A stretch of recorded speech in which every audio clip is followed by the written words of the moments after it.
así fue que la creación llegó a su... A los 81 años, Enrique Guzmán miró a la cámara, guardó silencio unos segundos y dijo con la voz apenas audible: «No fui un buen padre. Y lo sé. Nadie lo esperaba. Nadie lo había exigido ya. Después de décadas de rumores, entrevistas incómodas, rechazos y silencios, Guzmán, el rebelde eterno, decidió por fin hablar, no para defenderse, no para justificar su pasado, solo para decirlo, como si el peso de los años le hubiera arrancado por fin la verdad más escondida. Este video no es sobre un escándalo, sino sobre lo que ocurre cuando incluso los ídolos deciden bajar la guardia. Enrique Guzmán fue más que un cantante, fue la voz de una generación, el rostro que llenó salas, estadios y corazones, con una rebeldía que nació. Cuando el país aún no estaba listo para el rock and roll, durante años sus canciones sonaron en todas las casas. Pero su vida privada era un enigma, mitad mito, mitad sombra. Hoy, a los 81, no busca volver, ni limpiar su imagen, solo dejar claro que también cometió errores. ¿Pero por qué ahora? ¿Por qué después de tanto silencio?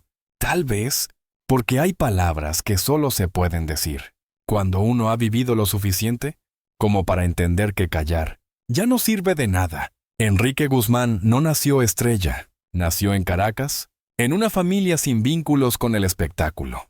Migraron a México cuando él era apenas un niño y lo único que traía era el oído lleno de música americana y una rebeldía que no encontraba dónde esconderse. En los años 50, México no estaba listo para el rock. Las estaciones de radio lo rechazaban. Los padres lo prohibían y los conservadores lo llamaban ruido del diablo. Pero Enrique, junto con los Teen Tops, se atrevió a traducir a Elvis Presley y lo convirtió en un fenómeno en español. La Plaga, Popótitos y tantos otros himnos juveniles nacieron en garajes, pero terminaron en la historia. Cantaba con furia, con ritmo, con algo que nadie más tenía: autenticidad. En cada escenario, demostraba que no necesitaba aprobación ni permiso, solo necesitaba un micrófono y un público dispuesto a escuchar lo que nadie más se atrevía a cantar. Los primeros años no fueron fáciles. Recibió burlas, rechazo, pero también respeto, porque en un México que aún vestía corbata y moral religiosa, él aparecía con pantalones ajustados, peinados altos y una actitud de «no me importa lo que piensen». Así, entre prejuicios y aplausos, se fue construyendo una leyenda. Mientras otros artistas buscaban encajar, Enrique parecía buscar lo contrario. Cada canción, cada entrevista, cada gesto suyo, era una declaración de independencia. Cuando los periódicos lo atacaban, él respondía con más volumen. Cuando lo llamaban arrogante, respondía con silencio, porque sabía que el tiempo siempre pone a cada quien en su lugar. Su presencia en televisión era impredecible, brillante para unos, intolerable para otros, pero nadie podía ignorarlo. Mientras la industria musical de México apostaba por baladas suaves, Guzmán elevaba el volumen y hablaba de cosas que los demás evitaban. Juventud, deseo, frustración. Fue el primero en hacer del rock una cosa seria en español. No era solo ritmo, era identidad. Incluso cuando comenzó su carrera como solista, rompió moldes. Sus letras eran más directas, su imagen más afilada y su voz más intensa que nunca. No buscaba ser aceptado, buscaba ser recordado y lo logró, a base de esfuerzo, de no ceder y de construir una estética propia, donde no importaba si caías mal, siempre y cuando fueras real. Así, Enrique se volvió más que un cantante, se convirtió en símbolo de una generación que también estaba aprendiendo a decir no, un símbolo que incomodaba, pero que nunca pasaba desapercibido. Y en esa incomodidad estaba la fuerza de su arte. En 1967, cuando Enrique se casó con Silvia Pinal, todo México habló. Era el escándalo perfecto, la diva del cine nacional, con el joven rebelde del rock. 12 años de diferencia, dos mundos distintos. Una relación marcada por la atención mediática. Desde el primer día, para muchos, era una unión imposible. Para otros, una muestra de que el arte también une extremos. Pero lo que parecía una historia de amor de portada, pronto se convirtió en campo de batalla silenciosa. Los celos, las ausencias, las incompatibilidades. Todo eso fue creciendo entre bambalinas, mientras en el escenario, ambos seguían siendo íconos. De ese matrimonio nació Alejandra Guzmán, otra estrella, otra voz potente, pero también otro eslabón en una cadena de relaciones complejas. Con Silvia, Enrique compartió fama, pero también tensiones. Ella era una mujer fuerte, acostumbrada a dirigir su vida y su carrera. Él era impulsivo, passional y poco dado a ceder. Con el tiempo, la relación se volvió insostenible y el divorcio llegó como un suspiro inevitable, más que como una tragedia. No hubo escándalo público, pero sí un eco que duró décadas, porque ambos, a su modo, siguieron siendo figuras centrales de un espectáculo que no descansaba ni fuera del escenario.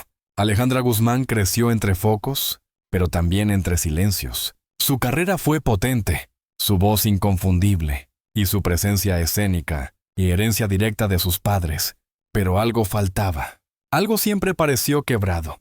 Durante años, los medios preguntaron, ¿por qué padre e hija casi no aparecían juntos? ¿Por qué evitaban hablar del otro? ¿Por qué había tantos gestos no dichos? Enrique decía poco, o nada. Ella tiene su carrera. Yo tengo la mía, decía con frialdad. Alejandra, en cambio, dejaba entrever, con canciones, con entrevistas interrumpidas, con silencios cargados. No era una pelea abierta, sino una distancia vieja, que nadie se atrevía a nombrar. Algunos decían que había dolor, otros, que había decepción. Quizás ambas. Lo cierto es que, incluso en los momentos más importantes, cada uno caminó por su lado. Y el público, que los amaba a los dos, solo podía imaginar lo que nunca se decía. Enrique nunca negó ser su padre, pero tampoco construyó la imagen de un padre presente.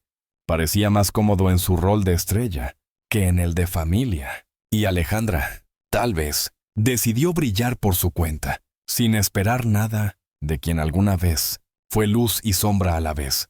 Durante los años 90 y 2000, los rumores se hicieron más fuertes. Aparecieron entrevistas, acusaciones, miradas que ya no eran de admiración, sino de sospecha. Algunas voces, dentro y fuera de su familia, lo señalaron por actitudes agresivas, por silencios prolongados y por una personalidad que a veces rozaba el desprecio. Enrique Guzmán no respondía, o si lo hacía, era con ironía o con una risa seca, como quien no necesita justificar nada. No tengo que demostrarle nada a nadie, dijo una vez, cuando le preguntaron sobre su hija. La prensa, que antes lo llamaba ícono, comenzó a dividirse. Unos lo defendían, otros lo condenaban sin piedad, pero él seguía igual, cantando, apareciendo en televisión, siendo invitado en programas nostálgicos, como si el tiempo no pasara, como si las preguntas no lo alcanzaran. Su público también se dividió. Muchos lo seguían considerando un genio, un pionero. Otros comenzaban a verlo como un personaje incómodo. Y él, fiel a su estilo, no buscó reconciliaciones, ni aclaraciones. El silencio era su escudo. Y su condena fue en 2025, en una entrevista sin pretensiones, que Enrique Guzmán, por primera vez, bajó la voz. No hubo lágrimas, ni titulares estridentes. Solo una frase que dejó helado al país. No fui un buen padre. Y lo sé. No dio nombres. No pidió perdón. No lloró. Pero el peso de esas palabras fue suficiente para sacudir décadas de silencio. Los medios replicaron la frase. Las redes la convirtieron en eco. Y los fans no sabían si aplaudir o lamentar que hubiera tardado tanto.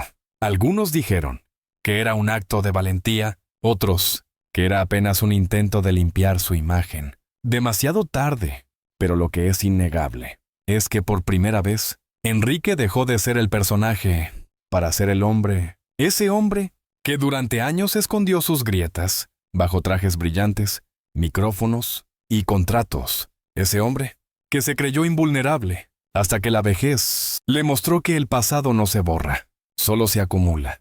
En un país donde pocos admiten errores, su frase fue un acto inusual, sin grandilocuencia, pero con verdad, y tal vez eso es lo que más conmovió, que por fin Alguien tan grande, tan polémico, tan amado y odiado a la vez, se atreviera a decir lo que todos sospechaban.